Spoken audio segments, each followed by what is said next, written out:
자, 그러면 자, 오늘 우리 원작 작품 교과서의 작품 내용 같이 한번 살펴보면서 여러분이 생각했던 시나리오에서의 등장 인물들 사이의 어떤 관계와 그들 사이의 어떤 감정의 어떤 교류, 혹시나 있었던 등장인물 사이의 어떤 갈등 관계, 이런 부분들에 초점을 둬서 여러분이 살펴보고, 그리고 방금 말씀드렸듯이 영화와 원작 사이의 내용상의 차이가 있었는지, 그래서 영화로 시나리오로 각색될 때 변형된 내용이 혹시 있었는지 이런 부분들을 한번 살펴보면서 같이 보도록 합시다.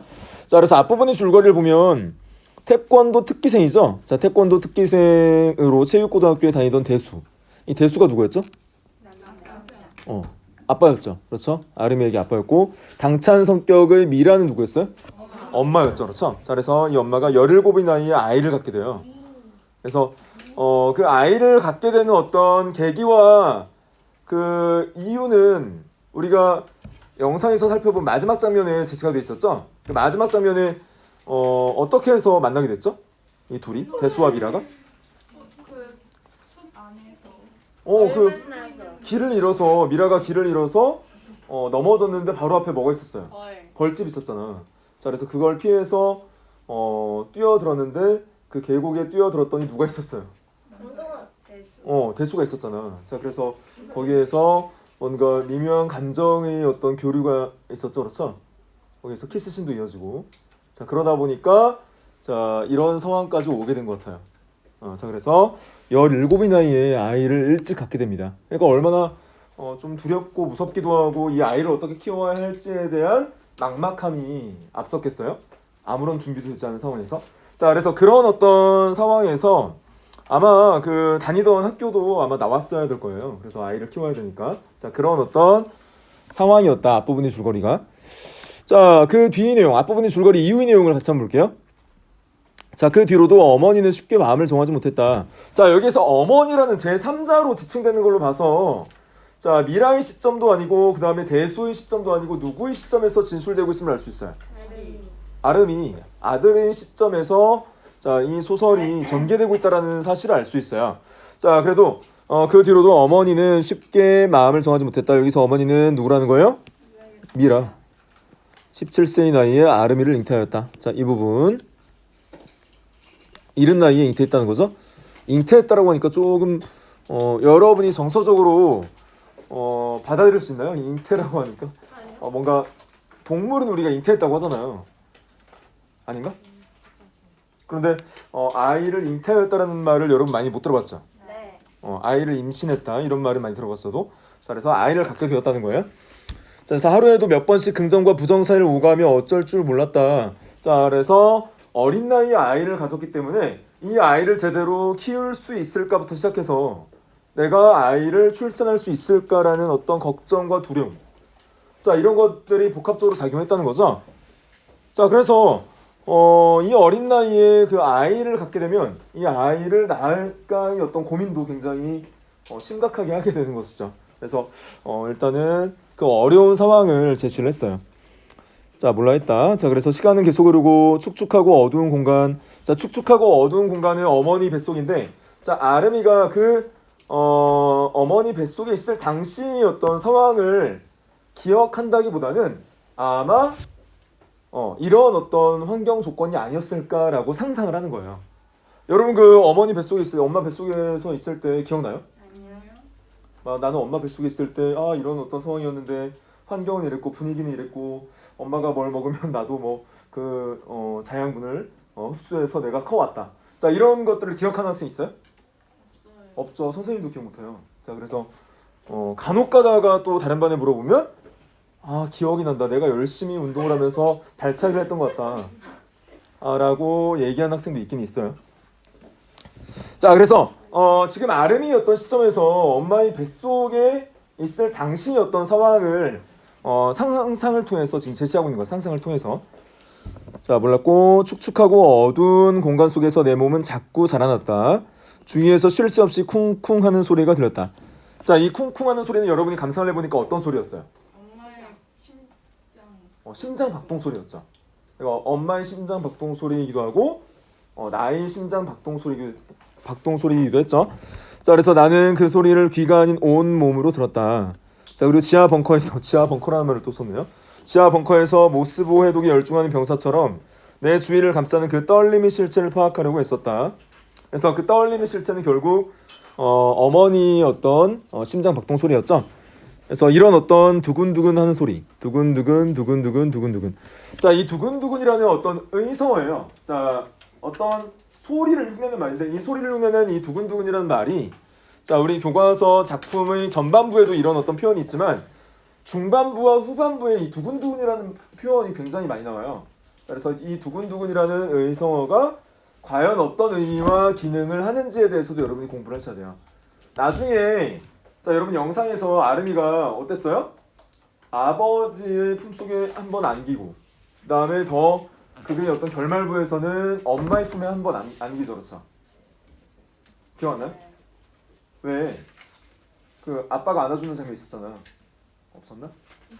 그 장면에서 자, 가슴 뛰는 어떤 두근거림을 느끼고 자, 마지막 후반부 결말부에서 택시 안에서 또 동생을 귀에 대고 그 이제 심장 박동 소리를 듣게 되죠. 자, 그래서 이 두근두근이라는 의성어가 어떤 그 주인공 아르미에게 있어서 굉장히 긴박한 순간 또는 중요한 어떤 순간마다 이런 어떤 소리가 들려와요. 자, 그래서 그런 부분으로 여러분이 생각을 하면서 이 두근두근이라는 의성어가 어떤 기능을 하는지에 대해서도 공부를 해야 됩니다. 그래서 심장 박동 소리. 자, 어머니 심장 박동 소리였고, 자, 그래서 쿵쿵 혹은 둥둥이라도 좋았다. 자, 먼 북소리 같기도 하고 큰 발소리 같기도 한 무엇. 자, 거대한 몸집을 가진 누군가가 나를 향해 성큼성큼 다가온 듯한 울림. 그때마다 나는 여진의 민감한 술록처럼 도망칠 준비를 했다. 자, 여진이라는 게 뭐예요, 여진? 여린 지진. 자, 여진이라는 것은 이제 본 지진이 있고 본 지진 이후에 자, 남은 어떤 진동의 파동을 우리가 여진이라고 해요. 자, 그래서 그 여진에 민감한 술록처럼 도망칠 준비를 했다. 자, 술록에 비유를 했죠. 자, 누구를 술록에 비유했어요? 나를. 자, 나를 술록에 비유했어요. 자, 그래서 여기서 술록은 나가 되겠죠. 주인공. 아름이죠. 자, 술록처럼이라고 해서 처럼이라는 표현은 여러분이 이제 다 아시죠? 처럼이라는 표현은 뭐라고 배웠어요? 그렇죠. 원관념과 보조관념이 있을 때 뭐뭐인 듯, 뭐뭐있냐, 뭐뭐처럼이라는 어떤 표현을 통해서 1대1로 대응을 시켜주는 거예요. 자, 그래서 여기서 처럼이라는 어떤 표현을 통해서 이 표현이 직유법으로 쓰였다. 자, 직유법. 그래서 나와 술록을 1대1로 대응시키는 그런 어떤 표현으로 볼 수 있어요. 자, 그래서 술록처럼 도망칠 준비를 했다. 도망칠 준비를 했다는 것은 뭐예요? 이제 엄마 뱃속에서 살다가 세상 밖으로 나올 준비를 했다는 거예요. 자, 그래서 새로운 세상을 만난 것으로 인한 어떤 두려움. 자, 이런 어떤 두려움이 작용했다라고 볼 수 있어요. 자, 계속해서 보면 이어진 내용이 자, 하지만 동시에 춤추고 싶은 기분도 들었다. 춤추고 싶은 기분. 자, 춤추고 싶은 기분은 뭐예요? 세상 밖에 나가면 어떤 세상이 펼쳐질까에 대한 어떤 기대. 물론 두려움도 있었지만 기대, 어떤 설렘의 어떤 감정 때문에 어떤 즐거운 어떤 기분도 들었다는 거예요. 자, 그래서 새로운 만남에 대한 어떤 설렘. 자, 설렘의 어떤 감정도 자, 이런 식으로 표출을 했어요. 그래서 어머니 신박과 내 것이 겹쳐서 가끔은 음악처럼 들려왔던 까닭이다라고 했죠. 그래서 이런 부분도 새로운 세상에 대한 어떤 기대와 설렘, 자, 그런 어떤 긍정적인 어떤 감정의 표출이라고 볼 수 있어요. 그래서 자, 어머니 심박과 나의 심박이 음악처럼 조화를 이룬 부분. 자, 이런 부분으로 우리가 살펴볼 수 있어요. 자, 그 다음 또 의성어가 나오죠. 자, 쿵짝짝, 쿵짝짝, 쿵쿵짝, 쿵짝. 자, 이런 어떤 표현들이 어머니와의 어떤 교감이죠. 자, 엄마와의 어떤 교감이든 엄마와의 교감이 무엇을 통해서? 심장 박동 울림이 어떤 조화를 통해서 이루어지고 있다라는 부분을 역시 의성어를 통해서 자, 소리를 흉내낸 말을 통해서 제시하고 있어요. 자, 쿵짝짝 쿵짝짝 쿵쿵짝 쿵짝. 그래서 태아인 나와 태아인 나 그리고 어머니와의 어떤 교감이 이루어지고 있다라고 이런 부분으로 볼 수 있어요. 나와 어머니 사이의 어떤 교감. 자, 이런 부분을 당시를 어떤 회상에서 기억해내고 있는 것이 아니라 내가 어머니 뱃속에 있을 때 이러하지 않았을까라는 어떤 상상 속의 어떤 나래를 펼치고 있는 거예요. 그런 부분으로 여러분이 생각을 하시면 되겠어요.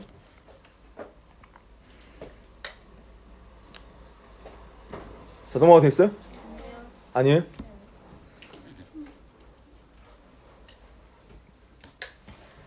선생님 딸은 선생님 안에 뱃속에 있을 때 뭔가 움직임이 작았어요. 움직임이 적고 가끔 이제 발길질을 하고 했는데 그것보다도 굉장히 선생님 안에 배가 굉장히 많이 부풀어 올라서 우량하거나 올 줄 알았어요. 큰 나이. 근데 막상 아내가 출산을 하고 보니까 큰 아이는 아니었어요. 그냥 보통 3.14kg의 어떤 몸무게의 아이였어요. 그래서 보통의 아이였는데 그래서 그때 느낀 게 임산부의 어떤 배의 부품의 정도와 아이의 어떤 크기는 비례하지 않는다. 그래서 왜 부풀었냐고 이렇게 물어보니까 본인이 뭔가 많이 먹었던 것 같아요. 하여간 갑자기 그런 생각이 또 나네요. 자, 그래서 여러분도 한번 떠올려보려고 노력은 하겠지만 기억은 안 날 거예요. 그때의 어떤 상황이. 자, 넘어갈게요. 그래서 쿵은 어머니 거 짝은 내 것이었다라고 이야기를 또 하죠. 자, 쿵은 센 소리, 짝은 여린 소리였다. 나는 긴 탯줄에 매달려 그 소리에 집중했다. 자, 어머니 심장은 오동통한 달처럼 내 머리 위에 떠. 자, 나무가 초록을 퍼뜨리듯. 문학적인 표현이 굉장히 많이 쓰였죠. 그러니까 문학적인 표현 중에서 시적인 표현이 많이 쓰인 거예요. 자, 여기서 보면 또 뭐라고 했냐면 어머니 심장은 어머니 심장과 무엇을 또 대응시켰어요? 오동통한 달. 여기 또 처럼이 쓰였죠. 자, 처럼이 쓰였으니까 또 어떤 수학법이 쓰인 거예요? 그렇죠. 직유법이 쓰인 거죠. 직유법이 쓰인데 여기에서 어머니 심장과 여기서 달인데 어머니 심장이 원관념이 되겠죠.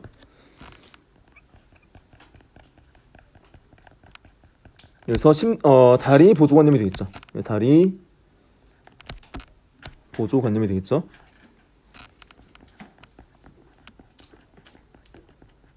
자, 이렇게 원관념과 보조관념이 1대1 대응을 이루면서 자, 뭐뭐처럼 뭐뭐인 듯 뭐뭐인 양 이란 어떤 표지가 동반될 때 우리가 이것을 직유법이라고 해요.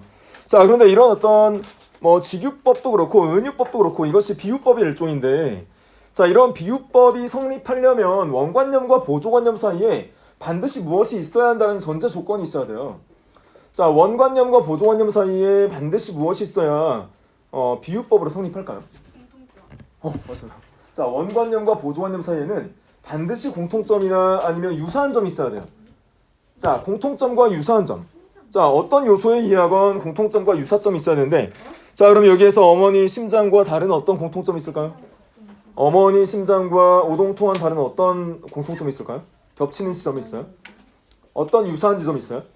어머니 심장과 오동통한 다른 어떤 유사한 속성을 지니고 있어요. 오동통이에요. 모양. 모양이 유사성이에요. 어디 떠 있는 거라기보다는 자, 심장도 약간 둥근 어떤 모양의 자, 오돌토돌한 어떤 그런 어떤 모양이죠. 자, 그리고 달도 오동통한 달도 둥근 속성을 지니고 있어요. 그래서 모양의 어떤 유사성을 자, 지금 활용해서 어머니 심장 오동통한 달을 1대1로 대응시켜서 독자들이 이 글을 봤을 때 그래, 어머니 심장과 오동통한 달은 이런 어떤 둥근 모양의 속성을 동시에 지니고 있으니까 비유법으로 인정할 만하지 라고 하면서 감동을 받는 거예요. 자, 그래서 여기에서 어머니 심장과 오동통한 달, 원관념과 보조관념, 그래서 원관념과 보조관념 사이에 자, 그러한 어떤 유사성과 공통점이 있다. 둥근 모양, 유사점 또는 공통점 이 있어야 되는데 이 유사점과 공통점은 둥근 모양의 속성이에요.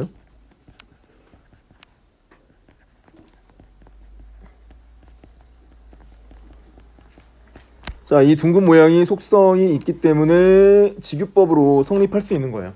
그래서 원관념과 보조관념 사이에는 반드시 유사점과 공통점이 있어야 되는데, 자, 그런 1대1로 대응되는 과정에서 둥근 모양의 속성이 발견된다라는 거예요. 자, 그 다음 보면 또 뭐라고 했어요? 내 머리 위에 떠서, 자, 또 직유법이 쓰였죠? 나무가 초록을 퍼뜨리듯 방울방울 사방에 비트를 퍼뜨렸다. 자, 이 부분은 사물과 사물을 1대1로 대응하는 것이 아니라, 자, 어떤 현상과 현상을 1대1로 대응시키고 있어요. 자, 어떤 현상과 어떤 현상이에요? 어떤 현상과 어떤 현상을 1대1로 대응시키고 있죠? 초록을 퍼뜨리는 것과 비트를 퍼뜨리는 것의 유사성과 공통점을 발견해내는 거예요. 자, 그래서 원관념과 보조관념을 우리가 또 찾아볼까요? 원관념은 뭐예요? 이게 원관념이잖아. 비트를 퍼뜨리는 거. 자, 보조관념은 뭐예요? 초록을 퍼뜨리는 것이죠. 이것이 보조관념이죠. 자, 그러면 원관념과 보조관념 사이의 유사성과 공통점은 뭐가 되겠어요? 여기에서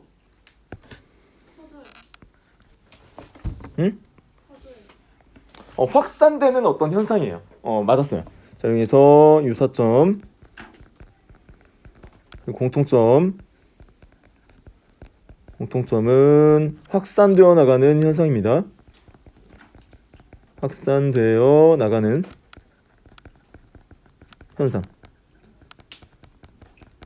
자, 그래서 확산되어 나가는 이 현상 때문에, 자, 직유법으로 인정할 수 있는 거예요. 자, 그래서 퍼뜨리듯, 자, 표지는 뭐뭐듯 이 부분이죠. 자, 초록을 퍼뜨리듯 이라는 것이 직유법의 표지가 됩니다.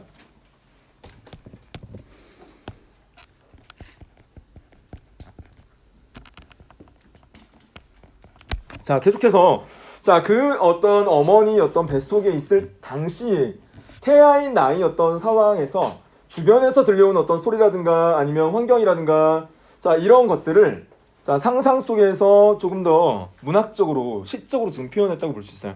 자, 그래서 계속해서 보도록 할게요. 그 아래 보면 또 뭐라고 했냐면, 자, 직유법이 쓰였고, 자, 어머니 어떤 심장 박동 소리가 태아인 나의 주변을 감싸고 있음을 표현했어요. 어머니 심장 박동 소리가, 자, 태아였던 나의 어떤 주위를 감싸고 있었다라는 것을 이러한 어떤 문학적 표현을 통해서 제시를 한 거예요. 자, 그렇게 여러분이 보시면 되겠습니다. 그것은 정보량의 최소 기본 단위를 말하는 비트이기도 하고, 자, 가수들이 음악을 만들 때 쓰는 비트이기도 했다라고 해서 약간 중의적인 어떤 의미를 담고 있음을 드러내고 있어요.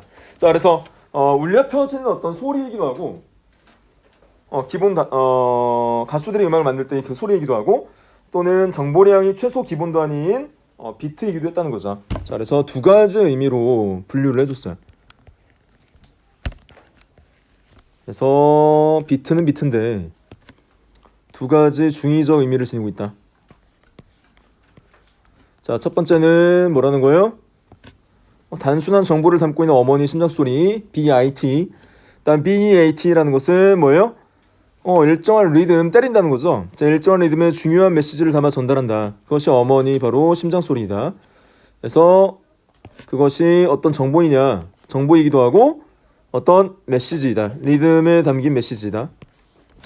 그래서 특정 정보이기도 하고 리듬에 담긴 어떤 메시지이기도 하다라는 어떤 두 가지 의미로 아르미인 내가 생각을 한 거예요. 그때 당시 어떤 상황을 상상하면서, 자, 계속해서 보면 또 뭐라고 했어요? 이 비트와 저 비트는 몸 곳곳에 중요한 메시지를 보내며 삐라처럼 흩날렸다. 듣다 보니 뭔가 되고 싶어지는 게 누가 들어도 참으로 선동적이라 하지 않을 수 없는 리듬이었다. 명령어를 전달받는 세포들은 곧장 행동에 돌입했다. 하늘에서 쏟아지는 비트를 맞고, 자, 기관들이 움트며 기지개를 편 거였다. 간이 부풀고 콩팥이 여물며 우두구두 뼈가 돋아났다. 그래서, 자, 그런 어머니 심장박동과 나의 심장박동이 조화를 이루면서, 자, 어머니의 뱃속에서 태아인 내가 성장해 왔다라는 부분을 언급을 해주고 있어요. 그래서, 자, 이 부분, 자, 간이 부풀고 콩팥이 여물며 뼈가 돋아났다. 성장의 과정. 그래서 나의 성장 과정을 마치 그것을 눈에 보이듯이 생생하게 묘사해주고 있어요. 자, 그래서 어머니 심장 소리를 들으면서 내가 성장하고 있다. 아르민 나가 성장하고 있었다라는 것을 상상 속에서 지금 제시를 한 거예요. 그래서 종종 내 꿈속에서 어머니가 꾸는 꿈과 만나서 두서없는 대화를 했다. 자, 엄마라고 하면 엄마가 어떤 반응을 보였는지 상상 속에서 또 이야기를 합니다. 응? 이라고 해서 엄마 그래 나 자꾸 가슴이 떨려요. 가슴이 아프도록 뛰어요. 숨이 넘어갈 것 같은데 이러다 죽을 것만 같은데 도무지 멈출 수가 없어요. 자, 이 부분 가슴이 아프도록 뛴다. 숨이 넘어갈 것 같다. 자, 이런 부분은 더 이상 자, 엄마의 어떤 그 뱃속의 공간에서 살 수 없게 되었음을 의미해요. 그래서 밖으로 나와야 할 시점이 임박하였다라는 것을 자, 이런 표현을 통해서 진술했다라고 볼 수 있는 거예요. 자, 가슴이 아프고 숨이 넘어갈 것 같고 죽을 것만 같다. 자, 이런 부분은 더 이상 엄마 뱃속에서 살아갈 수 없다라는 것을 드러내주고 있죠. 자, 그래서 출산, 태어날 때가 임박하였다. 그래서 새로운 세상에 대한 어떤 두려움과 설렘이 교차하는 부분이라고 볼 수 있어요. 두려움과 설렘이 교차하는 부분. 자, 태어날 때가 임박한 부분이기도 하고 새로운 세상에 대한 어떤 두려움과 설렘이 교차하는 부분이기도 해요. 아가야 라고 하죠. 네? 나도 그래. 가슴이 자꾸 뛰어. 가슴이 저리도록 뛰는데 멈출 수가 없어. 자, 역시 마찬가지죠. 자, 나도 가슴이 뛰시 엄마도 가슴이 뛰는데 엄마 역시 이제 출산이 임박해 왔다는 것을 알고 자, 그에 대한 어떤 설렘과 기대. 내 자식을 내가 이렇게 물론 어린 나이에 아이를 갖긴 했지만 그 아이가 세상 밖에 나온다는 것에 대한 어떤 두려움, 기대, 설렘, 어떤 환희 감정이 복합적으로 표출되어 있어요. 자, 그래서 엄마의 어떤 심정도 아름이가 나의 입장에서 주인공의 입장에서 상상해서 진술했죠. 자, 가슴이 저리 뛰는데 나도 멈출 수가 없다라고 있어요. 그래서 이 부분도 마찬가지죠. 아이를 낳는 것에 대한 어떤 두려움, 자, 그리고 새 생명을 만나는 데 대한 어떤 기대감, 설렘 이런 감정들이 복합적으로 표출되어 있어요. 그래서 태아이던 시절의 나 아름이 어떤 상상이 잘 문학적으로 굉장히 눈에 보이지 않지만 눈에 보이는 것처럼 생생하게 묘사해서 진술하고 있어요. 자, 그래서 그런 부분들을 여러분이 생각을 잘 해야겠죠. 이런 표현, 이런 상상을 통해서 이런 표현 자체를 한다는 것 자체가 아름이 어떤 문학성이 인정되는 부분이죠. 자, 그래서 우리 영상에서 봤듯이 아름이가 어떤 작가의 길을 걷고 있었잖아요. 작가의 길을 걷고 있던 아름이었기 때문에 이런 어떤 문학적 감수성과 자, 표현 능력이 있었던 것 같아요. 자, 그래서 그런 부분으로 여러분이 생각을 또 하시면 될 것 같아요.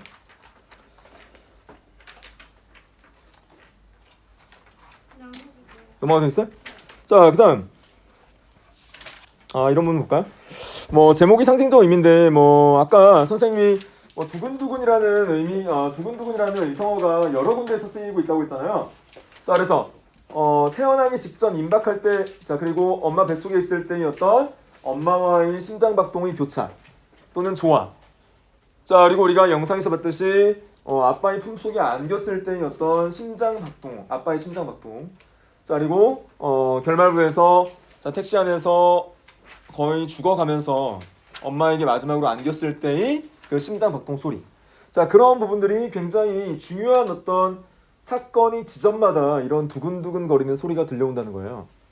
그래서 자, 이 두근두근이 어떤 소리가 어떤 의미를 담고 있냐라고 봤더니 자, 태아일 때는 낯선 세상에 대한 나의 두려움과 기대감이에요. 낯선 세상에 대한 두려움과 기대감이 담겨 있다라고 여러분이 생각하시면 되겠어요. 실제 이 당시 상황이 생각이 안 나지만 이랬을 것이다라고 아름이가 상상을 하는 거예요. 그렇게 여러분이 생각을 하면 되겠어요.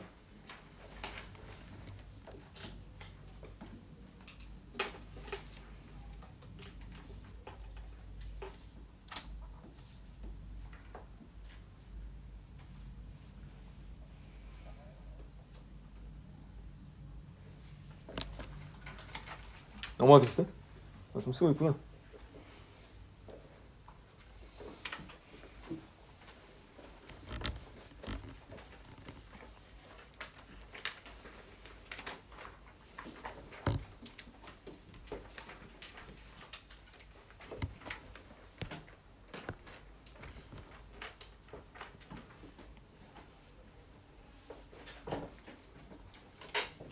자 넘어갈게요.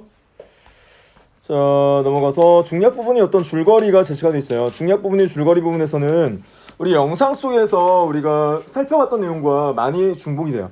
자 그래서 중략 부분 줄거리 보면 어리고 생활 능력도 없었지만 나의 부모는 자 미라하고 대주자. 자 나의 부모는 나가 크는 것을 보면서 행복해하죠. 자 그러나 나는 빠른 속도로 신체 나이가 늙어가는 조로증. 이게 미라와 대수 부부 부부 사이 어떤 불행이 시작이 되는 거죠. 자 그래서 빠른 속도로 신체 나이가 늙어가는 조로증에 걸리게 된다. 걸려 병원에 다니게 되죠. 자 조로증이 뭐였어요? 빨리 늙는 빠른 속도로 늙어가는 노쇠화가 일어나는 그런 어떤 병이었죠. 자 그래서 병에 걸리게 되고 우연히 나의 사연이 방송에 소개되면서 많은 이들의 관심을 받고 암 투병 중이라는 서하이 소녀에게 한 통의 메일을 받는다. 이 서하라는 소녀는 실제 존재하는 소녀였어요? 아니었어요? 아니었어요. 아니었죠. 그 감독 지망생인 시나리오 작가가 만들어낸 가상의 인물이었죠. 그래서 나이였던 즉 아름이었던 병이 악화되는 계기가 됩니다. 자, 그래서 그런 어떤 부분들도 여러분이 영상을 통해서 우리가 확인을 했었죠. 자 그러면서 이 서하라는 아이는 나에게 삶의 희망이 되었다가 또 이제 삶의 희망이 되었고 살아가는 원동력이 되었기도 하죠. 그런 부분. 자 그래서 계속해서 보면 이 서하의 어떤 관계가 제시가 돼요. 사실 이곳까지 굳이 산책을 나온 건 그 애에게서 서하에게서 건넬 말을 궁리하기 위해서였다. 자 메일을 받은 지 일주일이 지났지만 아직 답신을 보내지 않은 상태였다. 일단 회신을 해야겠다고 마음먹기까지 시간이 오래 걸렸고 자 쓴다 해도 뭐라 하나 몰라서였다. 자 이런 어떤 감정을 여러분 느껴본 적 있어요? 내가 짝사랑하는 어떤 이성이 있는데 그 짝사랑하는 이성에게 내가 편지를 쓰고자 하는데 그 상대가 이 내 편지를 받고 마음에 들어야 되기 때문에 어떤 표현을 써서 시작해야 될지 어떤 표현으로 나의 마음을 전할지에 대해서 고민을 깊게 하잖아요. 고민을 깊게 해본 적이 없어요? 좋아하는 이성이 있어 본 적이 없어요? 없어요. 전혀 없어요? 그래요. 그러면 대학 가서 한번 나타나면 한번 내 마음을 전달할 때 글을 쓰고자 하는데 잘 생각이 안 나서 한쪽의 편지를 쓰는데도 몇 날 며칠 고민을 하는 그런 어떤 경험을 한번 겪어보시기 바랍니다. 자 그래서 이렇게 지금 오래 걸렸어요. 자 쓴다 해도 뭐라 하나 몰라서였다. 자 물론 답장을 쓰지 못한 근본적 이유는 따로 있었다. 그리고 나는 그 까닭을 잘 알고 있었다. 그건 내가 편지를 잘 쓰려 한다는 거였다. 그래서 내가 좋아하는 이성 친구에게 감동을 주고 내 마음을 사랑하는 마음을 그래도 너무 과하지 않게 자연스럽게 전달하고자 하는 마음 때문에 그래요. 자 그래서 잘 쓰려고 한다. 잘 쓰려고 한다라는 것은 서아에게 잘 보이고 싶은 아이 마음. 아이는 아니죠. 아이는 아니지만 그런 아이다운 마음이 잘 드러나 있어요. 자, 잘 보이고 싶은 마음이 담겨 있어요. 자, 하지만 표가 나서 안 돼. 자, 그렇죠. 자연스럽게 과한 어떤 부담을 주지 않기 위해서 처음부터 너 나 좋아해. 나랑 만나줄래. 직설적으로 말하면 상대가 부담을 느끼잖아요. 그래서 부담을 느끼지 않고 그 좋아하는 감정을 유지하면서 이 관계를 좀 길게 유지하고 싶은 어떤 마음이 담겨 있는 거예요. 되게 여러분들도 이제 여성의 입장에서 어떤 특정 남성이 좋아하는 감정을 직설적으로 표출하면서 나와 만나줄래요? 이렇게 직설적으로 말하면 부담을 느껴 안 느껴요? 부담을 굉장히 느끼죠. 나는 이 남자한테 관심이 없는데 나에게 관심이 있다고 만나줘요. 그러면 물론 그 상대가 나에게 맞는 어떤 내가 생각해온 이상형의 남자였다면 그것을 어느 정도 수용하면서 받아들이겠지만 그렇지 않은 남자가 갑자기 나한테 와서 만나달라고 막 하면 굉장히 무섭기도 하면서 당혹스럽고 거부감을 느끼게 되죠. 나머지는 아닌가요? 맞아요. 그렇죠. 자 그래서 그런 어떤 자연스럽게 표나지 않게 자신의 감정을 드러내기가 어려운 거예요. 자 그래서 표가 나서 안 돼라고 지금 이런 심정을 밝히고 있죠. 자 그래서 나는 그에게 때이른 만족을 주고 싶지 않았다. 굉장히 그 아이답지 않은 사고예요. 자, 그래서 때에 이른 만족을 주고 싶지 않았다. 그래서 나이에 비해 성숙한 사고죠. 때에 이른 만족이 뭘까요? 때에 이른 만족. 너무 이른 만족을 주고 싶지 않았다. 그러니까 나의 감정을 있는 그대로 다 표출해서 그 아이가 이 아이가 나를 이 정도로 좋아하는구나, 이 정도로 관심을 갖고 있구나 라는 어떤 만족감을 갖게 되면 더 이상 그 상대에 대해서 호기심을 갖지 않고 이 아이는 어차피 날 좋아하는 아이지 라는 생각에 매몰돼서 더 이상의 어떤 관심을 기울이지 않게 된다는 거예요. 그래서 때에 이른 만족, 너무 이른 만족을 주고 싶지 않았다는 거예요. 그래서 나를 조금씩 표출해 나가면서 감정도 모두 주지 않고 감정의 일부를 전달하면서 그런 어떤 나에 대한 어떤 관심을 끌어내기 위한 어떤 전략입니다. 대개 이제 여러분 대학 가서 연애를 하다 보면 이런 경우가 있어요. 자, 연애 초짜들은 자신의 감정을 있는 대로 표출하면서 모든 걸 주려고 합니다. 연애 초짜 남자들은 그러면 나는 뭐 좋기도 하면서 이 남자가 나에게 모든 것을 이렇게 다 주려고 하다 보니까 그 남자에 대한 어떤 매력이라든가 호기심, 관심도가 많이 떨어져요. 하지만 연예인 고수들은 처음에 그런 어떤 자신이 모든 것을 내어주려고 하지 않습니다. 그래서 조금씩 흘리면서 이 남자가 누굴까? 이 남자가 나에게 어떤 정도의 관심을 기울이는가? 이런 생각을 갖게 하죠. 그렇죠. 자, 그래서 보면 그런 어떤 어른당 나이에 걸맞지 않은 그런 어떤 생각들을 하고 있어요. 자, 그래서 계속 보면 이렇게 진술하고 있죠. 자, 끄덕이고 안도한 뒤 자족해 돌아서 버리게 하고 싶지 않았다. 그러니까 나에 대한 어떤 관심이 끝나지 않길 바랬다는 거죠. 하지만 동시에 그 애가 바란 것 이상으로 그 애를 기쁘게도 해주고 싶었어요. 이게 굉장히 어려운 거죠. 자, 만족이 임계점을 넘으면 만족이 아니라 감탄이 되니까 자, 그런 어떤 임계점이라는 것은 어떤 내가 설정한 한계 지점이에요. 자, 그 한계 지점을 넘어서면 만족을 주는 것이 아니라 그런 어떤 감탄에 불과하다는 거예요. 하는 순간이 탄성이 만들어내는 반향을 타고 그 반향이 일으키는 가을 물결을 타고 그 애가 내게 쓸려오기를 바랬다. 굉장히 문학적인 표현이죠. 작가 지망생답게 글을 쓰는 아이답게 그런 어떤 용어들이 굉장히 용어의 선택이 굉장히 문학적이에요. 자, 그래서 쓸려오길 바랬대요. 가을 물결을 타고 언어가 굉장히 아름답죠. 자, 그래서 하지만 어떻게 하지라는 어떤 생각 때문에 편지를 못 쓰고 있는 거예요. 메일을 못 쓰고 있는 거예요. 자, 그러자 지금까지 쓴 형편없는 메모들이 떠올랐다. 자, 힘이 잔뜩 들어간 게 생각만 해도 얼굴이 홧홧해지는 내용들이었다. 힘이 잔뜩 들어갔다는 게 나의 어떤 사랑의 감정의 마음을 표출하기 위해서 너무 과한 표현들을 쓴 부분들이에요. 그런 과한 표현들이 돌이켜서 내가 생각해보면 얼굴이 화끈화끈해질 정도로 낯뜨거웠다는 거죠. 직설적으로 표출했다는 거예요. 나의 감정을. 자, 그래서 뭐라고 했냐면 관념적이고 현학적인 데다 도통 무슨 말인지 알아들을 수 없는 관념적이다 또는 현학적이다 어려운 용어들을 썼다는 거예요. 자, 구체화되지 않는 사고에 담겨있는 그런 내용들. 현학적이라는 것은 어려운 어떤 철학 용어나 어려운 어떤 사회 용어를 써서 자신의 감정을 전달하려고 했다는 거죠. 자, 그런데 이런 어떤 관념적이고 현학적인 어떤 용어들을 사용해서 전달하면 여성들이 좋아할까요? 싫어할까요?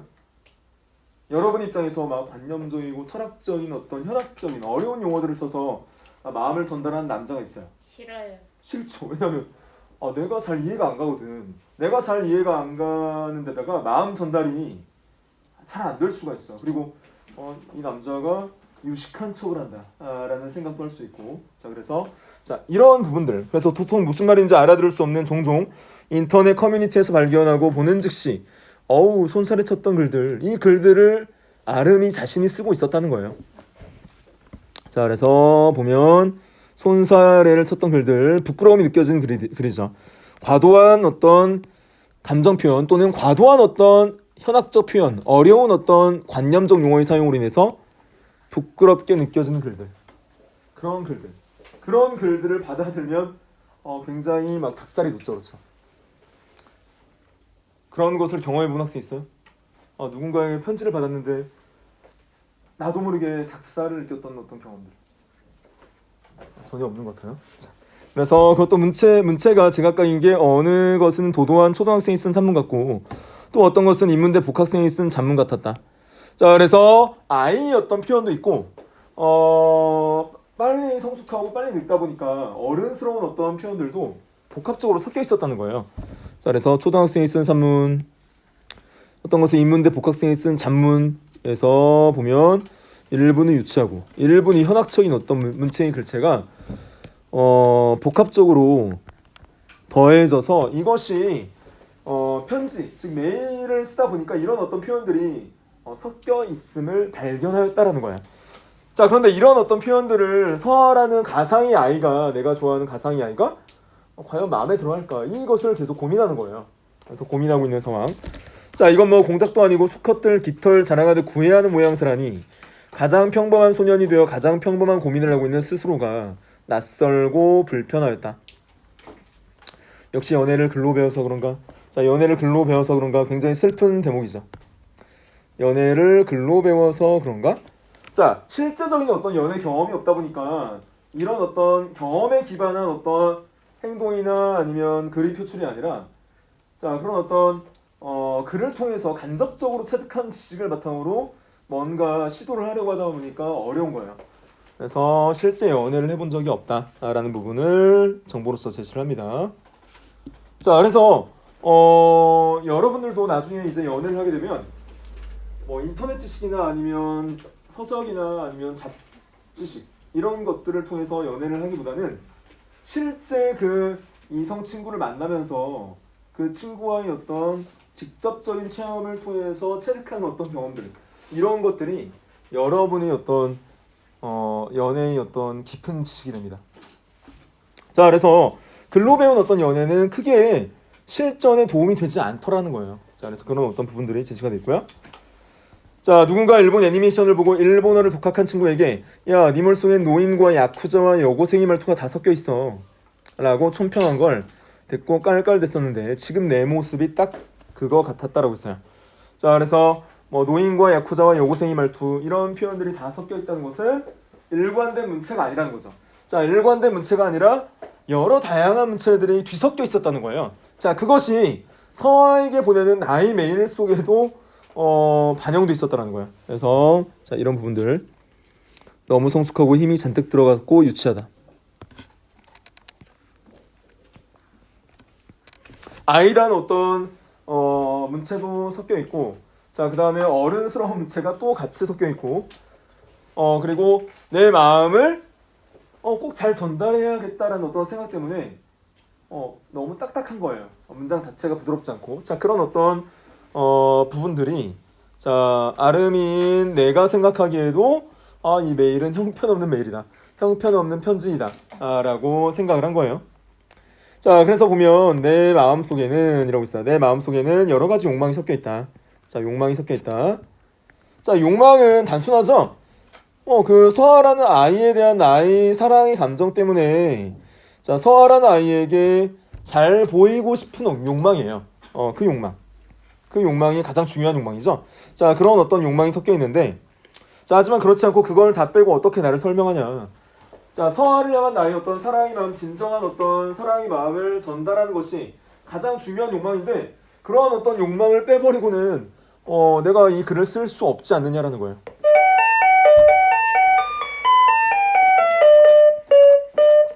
자, 여기까지 하고 다음 시간에 이어서 설명해 드릴게요.